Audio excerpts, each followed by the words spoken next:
Hello students, welcome ulit sa online tutorial natin for CECC2 or kung baka may statics kayo, usual din to. So, again, maraming salamat sa mga nag-avail no, sa membership, YouTube membership. So, yun, continue tayo. So, this is actually problem number 7 sa statics, CECC2 notes natin. So, medyo mahirap to, no? Especially if hindi mo alam kung saan ka magsisimula. So anyway, we are given with the following cables. By the way, these are cables, so automatic. These are all in tension kasi wala namang cable for compression kasi they will buckle. So we are asked for the value of the angle Y, angle X, and the length of the cable. Now, it's very important to take note. Dapat alam mo kung saan ka magsisimula, ha?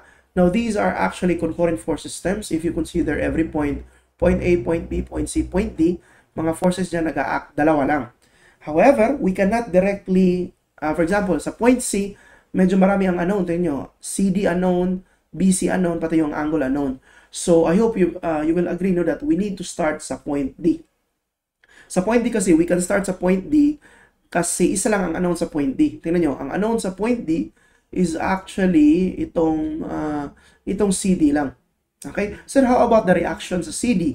Don't worry kasi ang reaction niya dyan, these are just components of the CD. Anyway, papakita ko ha. I'll try to consider point D. So, if ito yung point D natin, ito yung CD, this is CD, this is actually 35 degrees. Now, yung reaction na to, yung reaction RCDV, pati yung RCD or RC, ano mo yan? RD pala. Yung RDV at saka yung RDH, these are just actually the reactions. Yung RDV and RDH, yan, yung RDV and RDH, these are just actually the components of CD. Kasi if magsum up ka ng forces vertical, I hope you will agree, RDV is actually just equal to CD sine 35. The same is true for RDH. RDH is actually CD cosine 35 degrees. Okay, so I hope okay tayo dyan. Now, kaya kailangan natin consider ang point D kasi nga, ang ano natin, isa lang CD lang. So, how do we solve for CD? To solve for CD, you can actually consider the whole section and then magsum up tayo ng moment at point A. Okay? So, anyway, para hindi kayo malito, I'll try to draw the whole section muna. So, ito yung whole section natin. So, meron tayo. Tapos, magsum up tayo ng moment sa point A. Yan. Ay, sorry. Yan. And then, ito. Meron tayong mga moment arm. So, yan. And then ito, meron tayong dyan. So, nandito yung RDV. Pati yung RDH. Ito naman, meron tayong 20. Dito, meron tayong 16. Now, this is 6M, 11M, and then this is 7M. Tama, no? Yan. Okay. So, pwede na tayo mag-sum up ng moment at point A. Sige. So, sandali. Kopyahin ko muna to.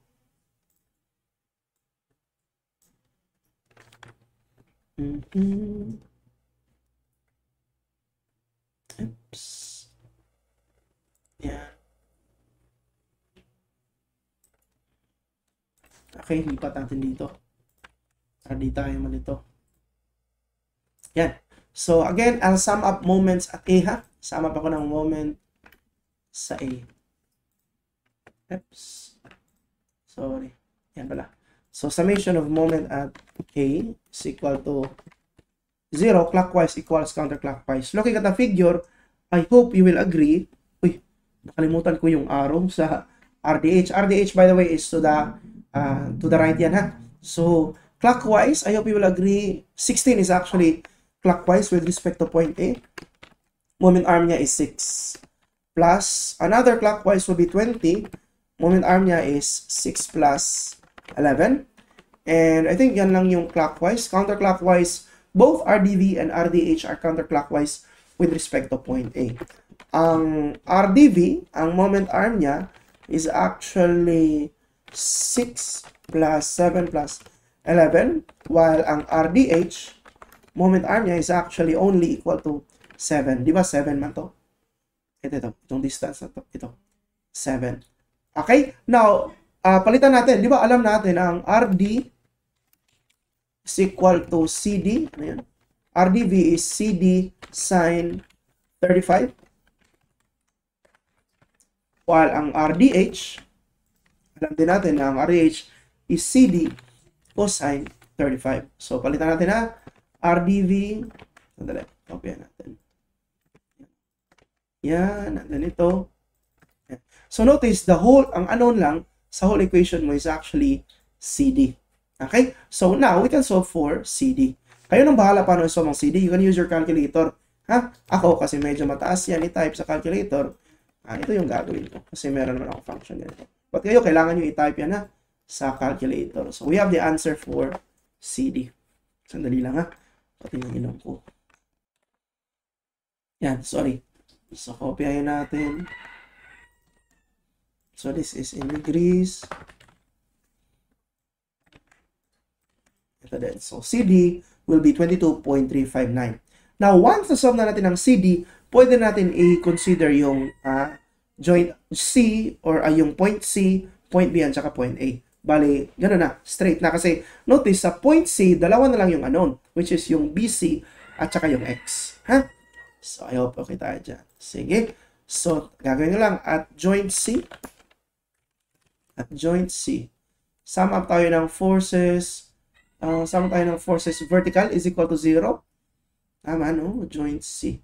Anyway, draw ko muna yung joint C dito para di kayo malito. Yan. So, meron tayong 35 degrees for CD.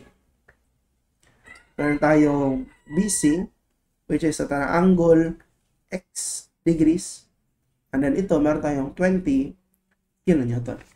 Okay, so, kunin ko lang to. Oops. Transfer natin dito.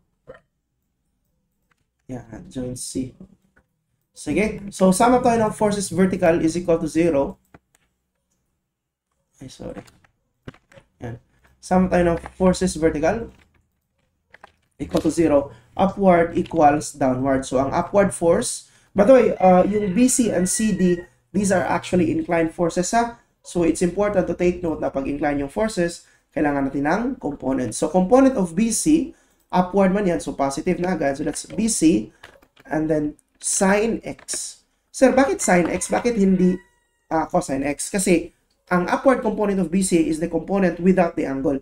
Again, ang component with the angle is cosine. So, cosine ang horizontal. Kasi yun yung malapit sa angle. So, kaya sine yan.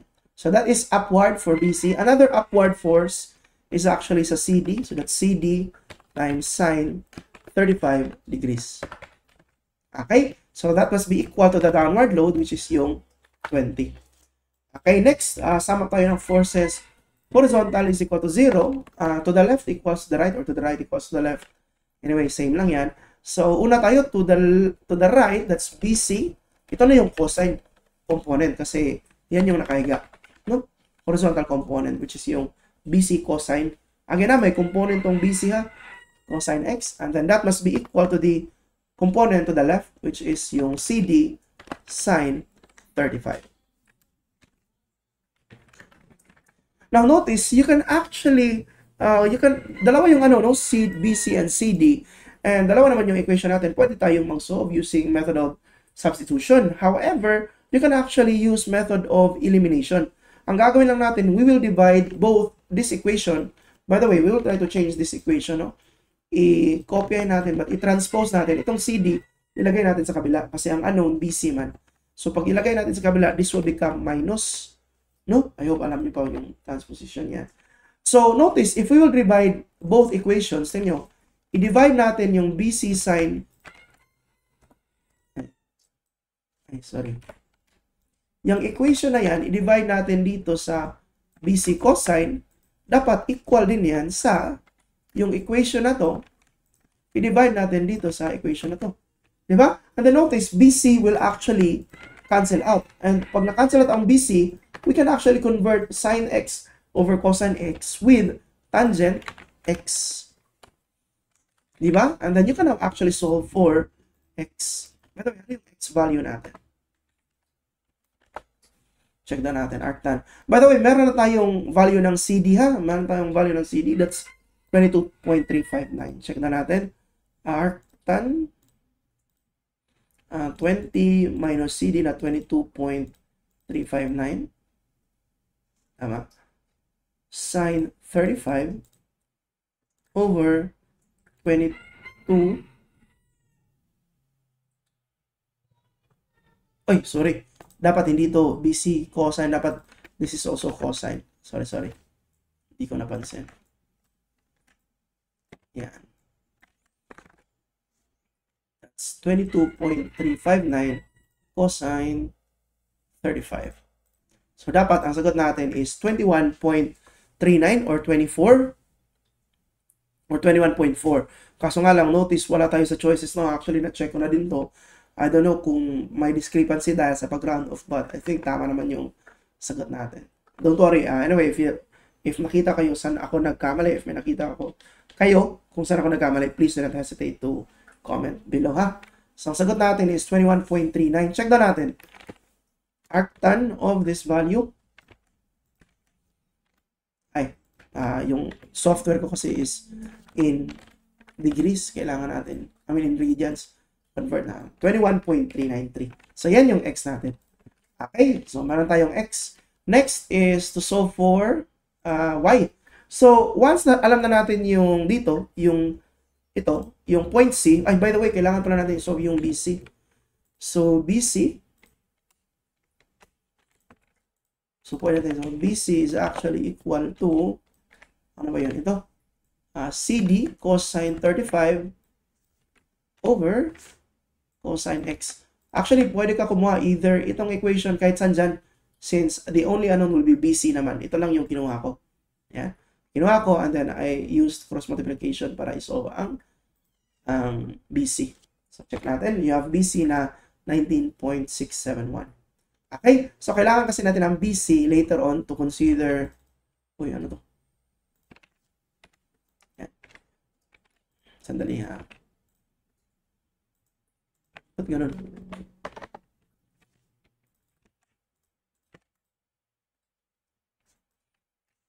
Sandali. Tama pala. Sige. Naka-highlight kasi.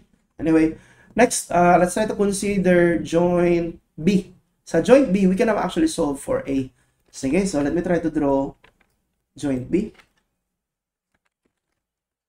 Draw natin ang joint B. So, ang joint B, meron tayong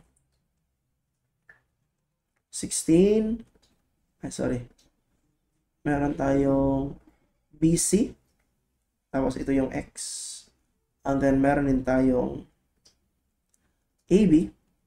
Tapos, nandito yung Y. Okay? So, copy natin.